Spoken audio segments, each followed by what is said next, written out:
Hello students, welcome back. The topic that we are going to learn in this part of my video is relative measure of dispersion. So let's get started.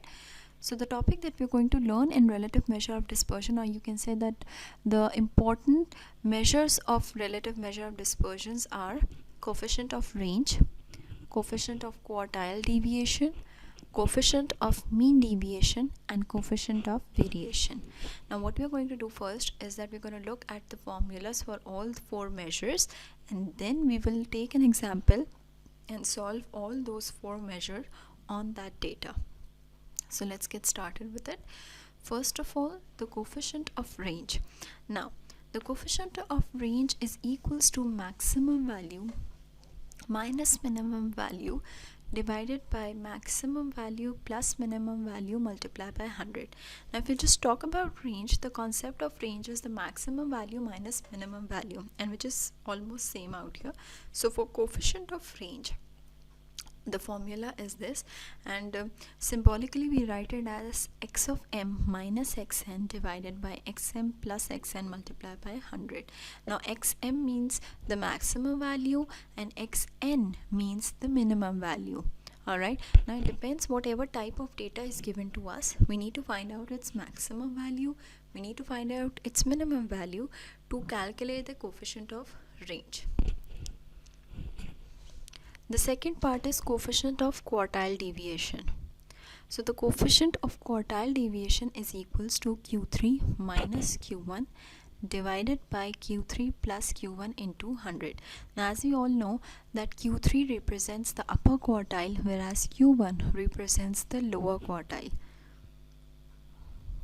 Now the calculation is simple, that whatever type of data is given to us, first of all we need to find out its third quartile, which is upper quartile. We need to find out its first quartile or lower quartile, and then if we wanted to find out coefficient of quartile deviation, we're going to use those two values and put it in this formula to find out the coefficient of quartile deviation. Now for case 1 ungrouped data, we will use the method that is used for ungrouped data.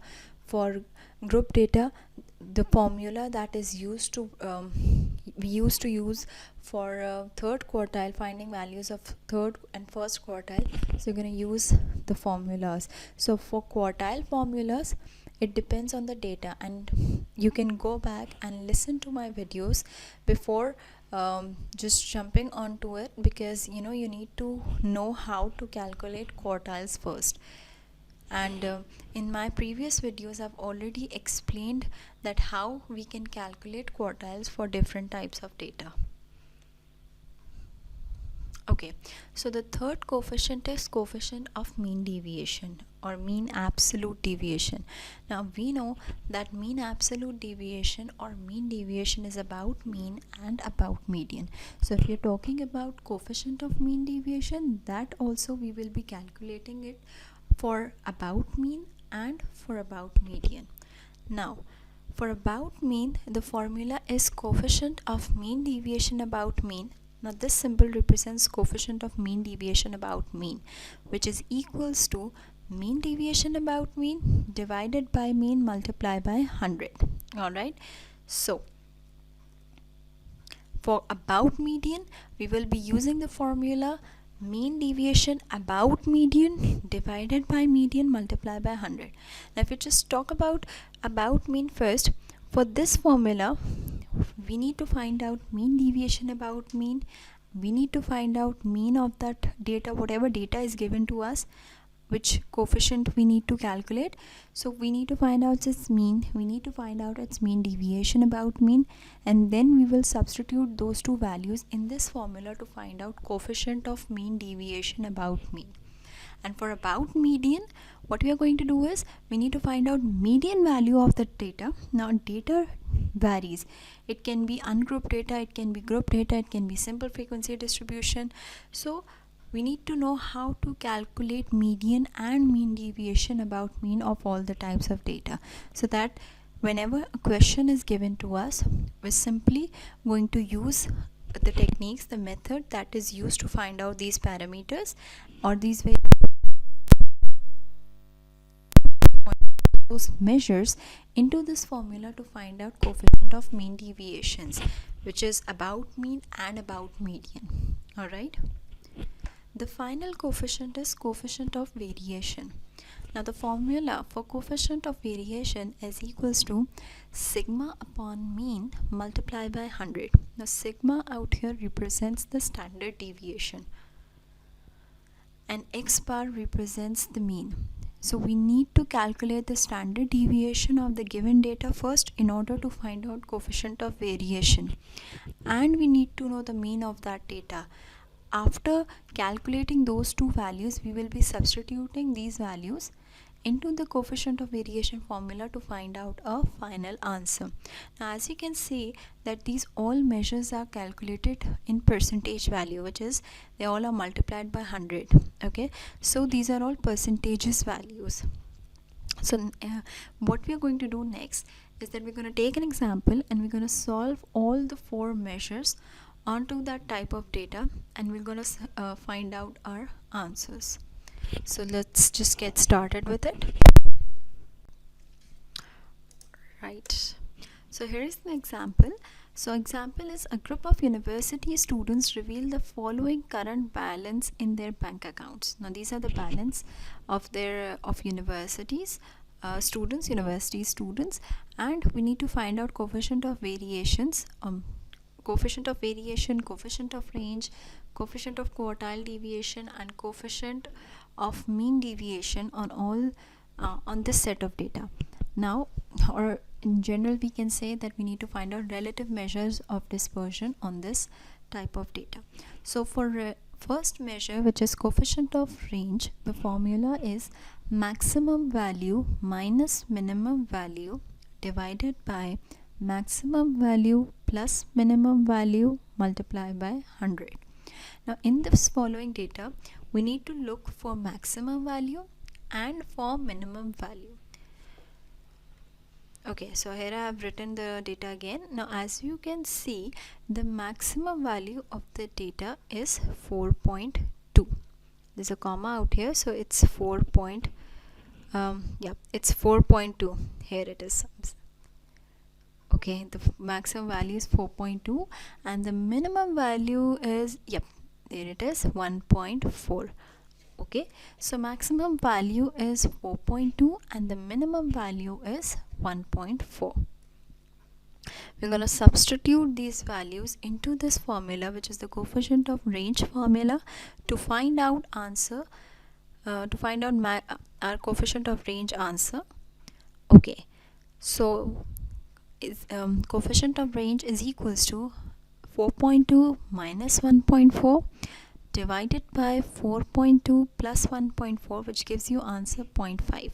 Now if you just multiply it with 100, it gives you 50%.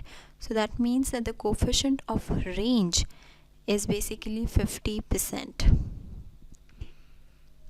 Now the second measure, which was coefficient of quartile deviation, as I said that we need to find out quartiles first to proceed with this formula. So we need to know how to calculate quartiles of the ungrouped data. Okay, since we need to know first quartile and third quartile value, I have just to use the formula n plus 1 divided by 4, okay, which gives me the value which is equals to 1.8. What I have done is I've used this formula which gives me the position value, and in order to find out first quartile, alright, for quartile, for median, you need to array the ungrouped data. Okay, so what you're going to do is that you need to array the data first, and then you will substitute n, which is 10, plus 1 divided by 4, which will give you the position value.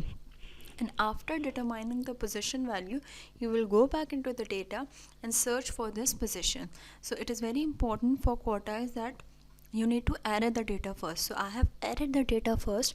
Out here it's not in arrange form, but I have arrayed it, and then I have find out my answer, which is 1.8.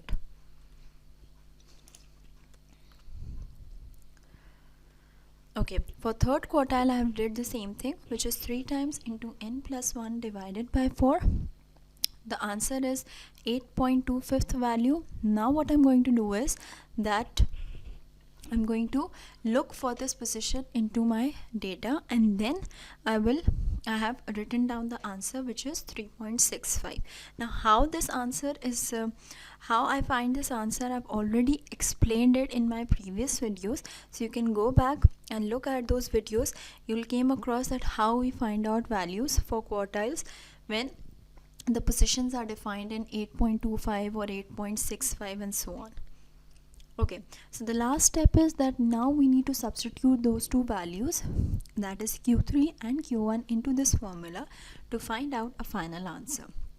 Now, coefficient of quartile deviation is equals to 3.625 minus 1.8 divided by 3.625 plus 1.8 multiplied by 100, which gives you an answer of 33.64%. So coefficient of quartile deviation is 33.64%. Okay, so coefficient of mean deviation, which is my third coefficient. Now for about mean, the formula is mean deviation about mean divided by mean multiplied by 100. So since the data is ungrouped data, the formula for mean deviation about mean is equals to summation absolute x minus median divided by n. Okay, so we need to find out this mean deviation about median first, and then we'll substitute this value into my formula. Okay, so mean value is 2.9 and mean deviation about mean is equals to 7.6 divided by 10 equals to 0.76. Alright, so what you can do is that you're going to calculate it and prove it yourself. Just calculate all the values, to take all the observation, make a table and find out the final value. Out here I've just directly solved it and calculate the value. You can do it yourself and verify your answers. Okay, so the last step is that we need to substitute those values into my formula, which is coefficient of mean deviation about mean formula, which is 0.76 divided by 2.9 multiplied by 100. So coefficient of mean deviation about mean is equals to 26.209%. Now moving on, we now will be doing for about median. So coefficient of mean deviation about median is equals to mean deviation about median divided by median multiplied by 100. Since the data is ungrouped data, so the formula for mean deviation about median is equals to summation x minus x median, summation x minus x median, and those are absolute values, divided by n, which is n is the total number. Okay, so I've calculated my median, which is equals to 3.15. You can calculate it on your own and verify your answer. Okay, so the process of finding median is, the formula is n plus 1 divided by 2 th value, which gives you the position value. You'll search in the arrayed data, and then you'll find out the answer. Okay, so mean deviation about mean, the answer is 7.61 divided by 10, which is equals to 0.761. The last step is that we're going to substitute all the values into this data, into this formula, to find out my final answer. So 0.761 divided by 3.15 gives, multiplied by 100 will gives me 24.158%. So coefficient of mean deviation about median is 24.158%. Okay, so moving on towards the last coefficient, which is coefficient of variation. The formula for coefficient of variation is sigma upon mean multiplied by 100. Sigma represents standard deviation. Now out here I have used the computational form. You can also use the definition form, and you know that for sigma, for standard deviation, we first need to calculate the variance, and if we take the square root of the variance, it gives us the standard deviation. So this formula is basically of is a computational form. You can also use the other formula. Out here I've used this formula, and I will be calculating values. So my summation x square was 92.1, n is 10 because the number of observation is 10. Summation x by n, which represents mean actually, right? So what I'm going to do is that I'm going to substitute value of mean, which is 2.5 at this position, and after solving it I find out the answer is 0.894. Okay, so mean is 2.9 and the formula is coefficient of variation is equals to 0.894, which is sigma, divided by mean 2.9 multiplied by 100. So the coefficient of variation of this data is 30.287. I hope that you now have understood how to calculate relative measure of dispersion on ungrouped data. We have calculated coefficient of range, coefficient of quartile deviation, coefficient of mean deviation, which is about mean and about median, and lastly coefficient of variation. Hope that you have understood it, and now you can easily solve relative measure on dispersion on ungrouped data. Thank you.